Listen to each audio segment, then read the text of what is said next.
आज का हमारा दूसरा लेक्चर होगा मेरे ख्याल से। अगर हम देख लेते हैं यहाँ पे HTML का प्लेलिस्ट।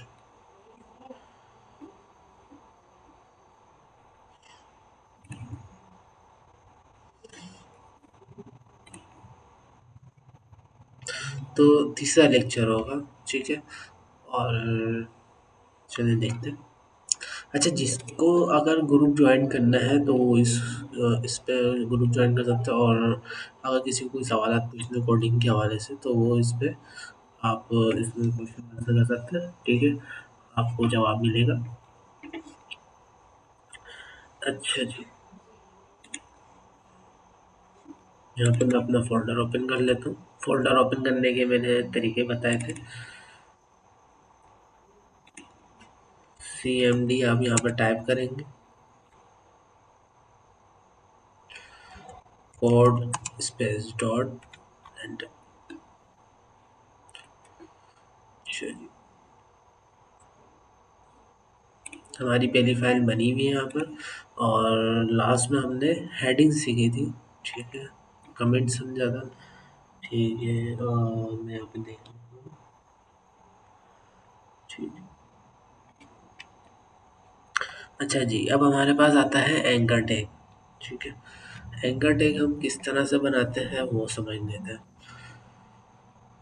अच्छा, फर्स्ट क्लास तो रही नहीं, तो फर्स्ट क्लास हटा ही दो टाइटल में से, ठीक है। अच्छा, फाइल रन करने के लिए मैंने एक्सटेंशन बतानी थी, तो वो भी बता देता हूँ। लाइव सर्वर, ये है हमारी वेबसाइट जो सॉरी, वेबसाइट नहीं, फाइल रन करने के लिए इसको आप इंस्टॉल कर लें, ठीक है। जैसे ये इंस्टॉल हो जाता है तो मैं आपको इसके बारे में भी समझा दूंगा कि भाई किस तरह से रन होता है। बाकी इधर एक कुछ ना कुछ वीडियो होंगे। ये इस तरह से आपके पास गो लाइव का ऑप्शन आ जाएगा। इस पे जब आप क्लिक करेंगे तो फाइल रन हो जाएगी, ठीक है। बाय द वे अभी इंस्टॉलिंग पे लगा हुआ है और हमारे लेक्चर तक अगर ये रन हो तो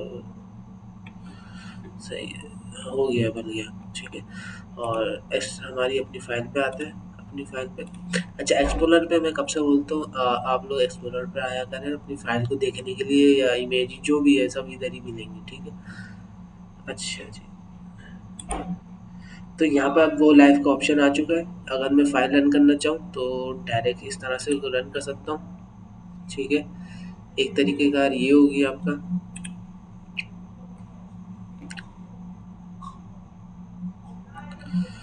ठीक है। एक तरीके का ये है आपका। दूसरा मैं आपको बता देता हूँ, दूसरा ये है कि आप F5 दबा दें।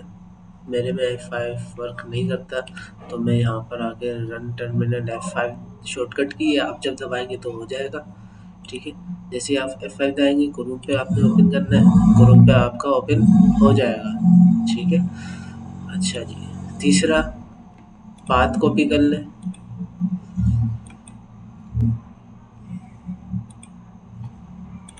ठीक है।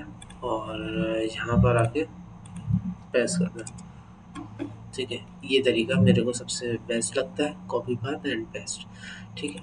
अच्छा जी, हेडिंग के बाद हमारे पास आता है anchor tag. Anchor tag wait, ठीक है। एंकर टैग हम इस तरह से बनाते हैं, ए लिखेंगे, anchor tag open and closing होता है। अच्छा, ओपनिंग और क्लोजिंग टैग को हम बोलते हैं सेमेस्टिक टैग। और इसके अंदर हम कोई भी कमांड दे सकते हैं। अब यहाँ पर हमें फाइल बनाना पड़ेगी, तो हम यहाँ पर जल्दी जल्दी फाइल बना देते हैं। About dot HTML service dot HTML contact dot HTML, ठीक है। ये मैंने फाइलें बना दी है। इसमें मैं अपने कॉन्टैक्ट पे मैं लिख दूंगा, पी का टैग लगा के, दिस इज कॉन्टैक्ट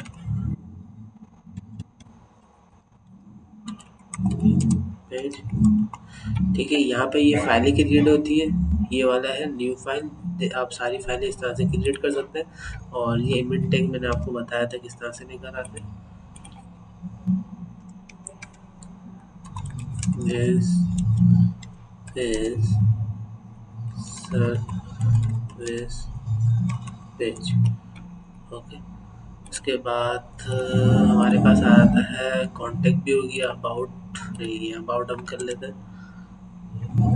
ठीक है, अबाउट के अंदर भी मैं दिस इज अबाउट पेज। ठीक है, बाय द वे अब हम यहाँ पर एंकर टैग बना रहे हैं, तो एंकर टैग हम क्या करने के लिए बनाते हैं, लिंक करने के लिए। ठीक है, तो यहाँ पर अगर हम बना रहे हैं तो यहाँ पर हम होम का बनाएंगे। ठीक है, होम का मैंने यहाँ पर बनाया, तो हम होम को क्या बोलते हैं, index dot H T M L, क्योंकि गूगल क्या रीड करता है, इंडेक्स की फाइल रीड करता है।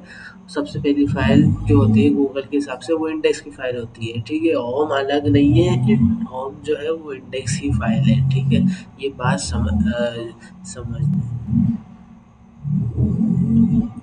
उसके बाद आपके पास यहाँ पर एंकर टेक दोबारा हम लगा लेंगे और इसके अंदर about dot H T M L, about. ठीक है, और एंकर टैग फिर बना लिया। एंकर टैग लगाने के बाद फिर मैंने सर्विस, और सर्विस के बाद फिर मैंने यहाँ पर सर्विस सर्विस एंड लास्ट हमारा बचा है contact dot H T M L page. ये हमारा पास आ गया कॉन्टेक्ट। ठीक है, कॉन्टेक्ट अस, जो भी आप नाम दे सकते हैं वो दे दें।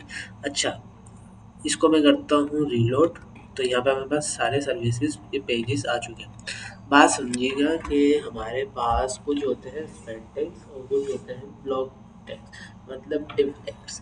ठीक है, दोनों में फ़र्क क्या है, मैं करता हूँ स्पेड।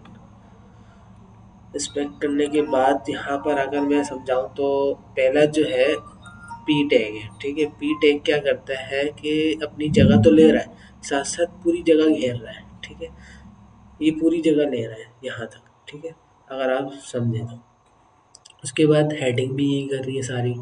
अगर यहाँ पर हम देखें एंकर टेक अपनी ही जगह ले रहा है जितनी इसको ज़रूरत है।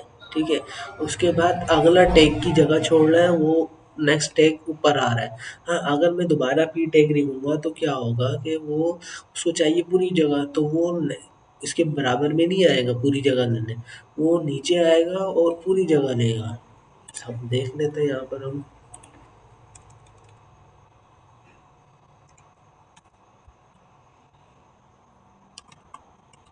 टेस्टिंग, कंट्रोल आर, हालांकि इधर आ सकता था टेस्टिंग, लेकिन इसने पूरी जगह लेनी थी डेस्कटॉप की, तो वो पूरी लेने के लिए उसने नीचे आना था ब्लॉक एलिमेंट बनने के लिए। ये तो करना ही अगर बाय द। अच्छा, उसके बाद यहाँ पर देखें कि index dot H T M L जब हमने लगाया है ना, तो इसको हम कर लेते हैं कॉपी। अबाउट पे जाएंगे, पेस्ट, सर्विस पे जाएंगे, पेस्ट, कॉन्टेक्ट पे जाएंगे, पेस्ट। देखिए, मैंने पेस्ट क्यों कर रहा हूँ, आप लोग देख रहे होंगे जो भी है बाहर। हाँ, मैं पेस्ट इसलिए कर रहा हूँ कि यहाँ पर हमारे एक ही फ़ोल्डर पे सारा काम हुआ हुआ है, लिंक एक ही जगह हुई हुई है। ठीक है, पाथ एक ही चीज़ है। अगर हाँ, कोई एक फ़ोल्डर के अंदर कोई एक फ़ोल्डर में अगर पाथ रखता है तो वो हम इमेज में करेंगे। ठीक है, अभी फ़िलहाल ये समझे कि एक ही जगह पे है सारी लोकेशन की फाइलें, और एक ही पाथ पर है सारी फाइलें, और उसको मैंने एक दूसरे से लिंक करा है, तो वो मैं कॉपी पेस्ट कर रहा हूँ हर जगह, मेरे को टाइप करने की ज़रूरत ही नहीं पड़ रही। ठीक है, बाय द वे अब हम आते हैं कंट्रोल आर यहाँ पे करते हैं। अब हम जाएंगे अबाउट के पेज पे। अबाउट के पेज में जैसे ही गया हूँ तो यहाँ पर अबाउट का लिंक ओपन हो चुका है, about dot H T M L URL read करना आना चाहिए। उसके बाद अगर मैं होम पे दोबारा जाऊँगा तो होम पे वापस आ गया हूँ, और कॉन्टेक्ट पे जाऊँगा तो कॉन्टेक्ट वापस आ कॉन्टेक्ट पेज पे चले गए, this is contact page. Service पे जाएंगे, this is service page, and home पे आएंगे तो दोबारा होम की पेज में आ गए।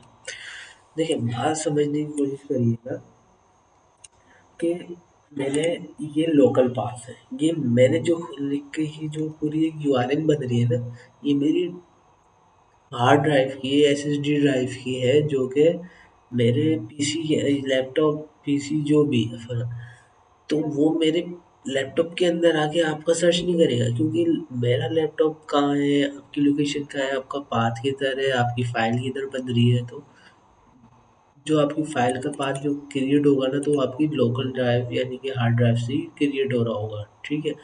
तो वो पाथ कोई और एक्सेस नहीं कर सकता। हाँ, अगर कोई सर्वर पर है, जैसे कि अगर मैं यूट्यूब पे कोई पर बैक कर रहा हूँ, तो एक ये यूआरएल है और ये मेरी एक पूरी आईडी जनरेटेड है, ठीक है। इस प्लेलिस्ट की आईडी जनरेट हुई हुई है, कंटेंट प्लेलिस्ट, ठीक है। इससे यूट्यूब को अपना इसने मुझे एक यूआरएल बना के दिया हुआ है, जिधर मैं अपनी वीडियोस अपलोड कर रहा हूँ, जहाँ जहाँ से आप लोग देख रहे हैं, ठीक है।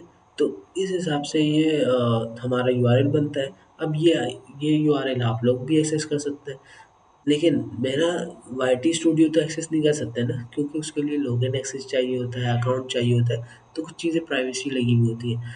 बाहर इतना ज़्यादा डीप में जाने की ज़रूरत नहीं है। बस ये समझें कि हम एक इसके थ्रू चेंजिंग कर सक डायरेक्ट कर सकते हैं दूसरे पेज के अंदर, ठीक। अच्छा, एक ये तो हमारा था हमारी ड्राइव का ही बात, हमारी फाइलों का बात। दूसरा बात हम ये समझते हैं कि यहाँ पर हम लिख लेते हैं गूगल डॉट गूगल, ठीक है। अब गूगल जब मैंने लिखा, कंट्रोल आर करता हूँ तो गूगल तो आ गया, लेकिन क्लिक नहीं बनेगा, क्योंकि इसके अंदर मैंने लिंक नहीं लगाया। हाँ, अगर मैं इसमें से भी लिंक हटा दूँ तो सिर्फ इस पे क्लिक कर पाऊंगा कॉन्टेक्ट्स पे, लेकिन वर्क नहीं करेगा, क्योंकि फाइल अटैच नहीं हुई हुई होगी पाथ पे। तो यहाँ पे हमें फाइल अटैच करनी होती है एचरफ के अंदर, ठीक है। तो यहाँ पर अब मैं लिखता हूँ google.com,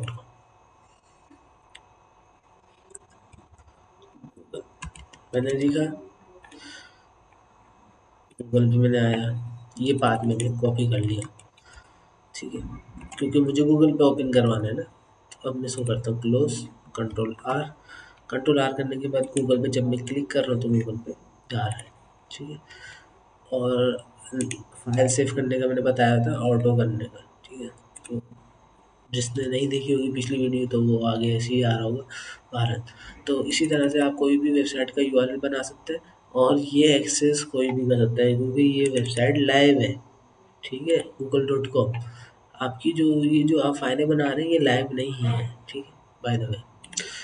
अच्छा जी, ये हो गया आपके एंकर टेक्स्ट, जो कि काफ़ी बड़ी ही वीडियो बन चुकी है। अगर मैं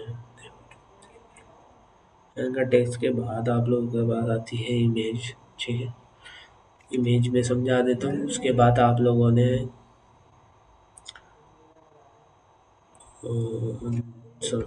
इमेज समझ लेते हैं। इमेज IMG, ठीक है। इमेज टैग को हम IMG के से रिप्रेजेंट करते हैं, ठीक है। और इसके अंदर हम क्या दे रहे होते हैं, सोर्स कोड, मतलब इमेज का। अब मेरे पास कोई अगर इमेज हो तो ज़्यादा अच्छा है।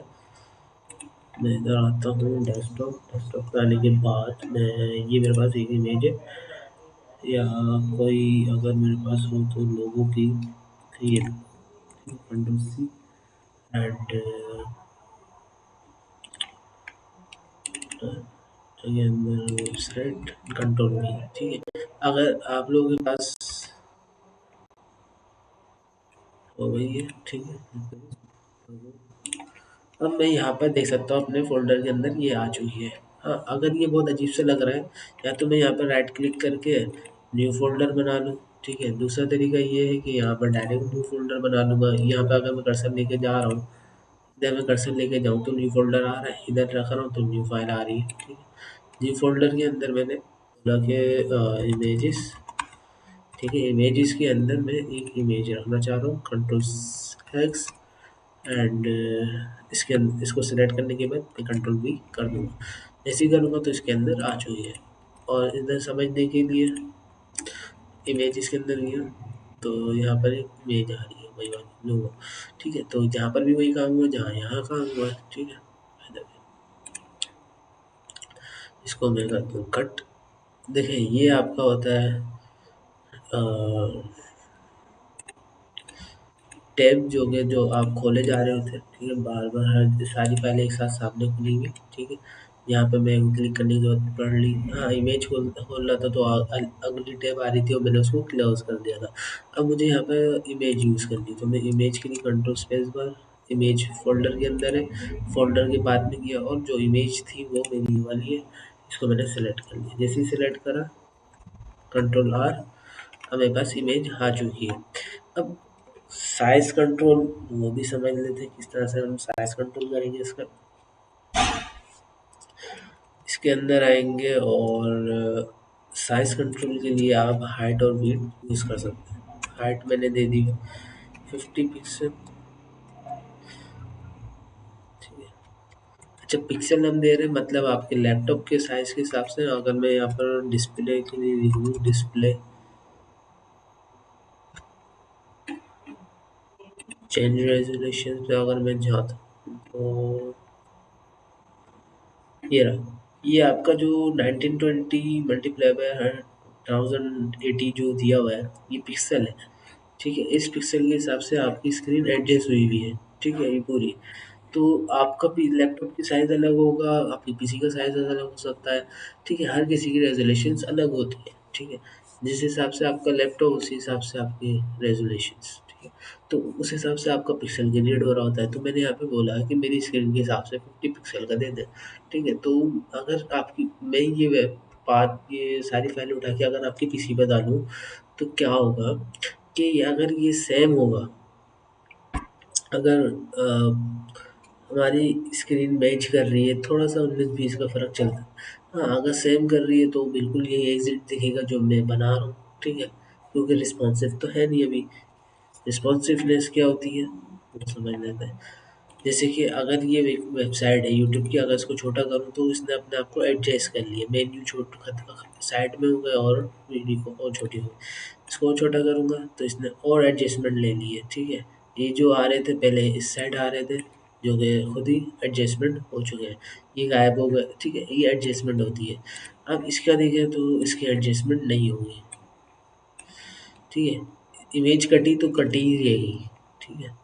तो इसकी कोई एडजस्टमेंट नहीं होती क्योंकि रिस्पॉन्सिव नहीं है हमारी वेबसाइट। हाइट दे दी, उसके बाद दे देंगे विड्थ। विड्थ दे दी मैंने 80 पिक्सल, कंट्रोल आर, इमेज सही आ गई। हाइट कम है, हाइट हम इसको सही कर लेंगे 70, कंट्रोल आर, कंट्रोल आर। तो अब इमेज लोगो थोड़ा सही लग रहा है। अगर मैं लोगो शुरू में लगा लूँ, कंट्रोल एक्स, तो लोगो अब नेम बार के साथ सही लग रहा है, ठीक है। अच्छा जी, ये तो हो गया हमारा थोड़ा आज का काफ़ी है। अच्छा, दूसरी बात कि अगर आप एक बात यहाँ से कॉपी करते हैं और कहीं और डाल देते हैं और उस फाइल को रन करते हैं, फाइल तो रन होगी लेकिन इनका टेक्स्ट वर्क नहीं करेंगे। हाँ, अगर सीएसएस की फाइल होगी या कुछ और, वो तो हमने पढ़ा नहीं है, अगर होगी और कोई एक से अटैच है तो वो भी वर्क नहीं करेगी, ठीक है। आज सपोज आपने अबाउट का पेज कहीं और डाल दिया, ठीक है, और वहाँ से ओपन करते हैं, सब सही चलेगा, ठीक है। एचटीएमएल पे ओनली खुली फाइल, सब कुछ सही दिख रहा है, ठीक है, डन। फिर आप उसके अंदर एंकर टैग जो आपने लगाए हुए हैं, जो लाइव है वेबसाइट, उनके एंकर टैग सही चल रहे होंगे। सपोज गूगल के अगर मैं कहीं गूगल पे क्लिक करूँगा तो चल रही होगी अबाउट के अंदर, ठीक है। बाकी जो लोकल पाथ्स हैं वो पाथ चेंज हो चुके हैं, ठीक है। वो कहीं और दूसरे पाथ पे चला गया, अब आपके फ़ोल्डर्स में नहीं है, तो वो रन नहीं होंगे, ठीक है। क्योंकि वो वहाँ पर एग्ज़िट ही नहीं करती जहाँ पे आपने उसको पाथ दिया। तो आज का लेक्चर इतना ही काफ़ी है, बाकी हम नेक्स्ट क्लास नेक्स्ट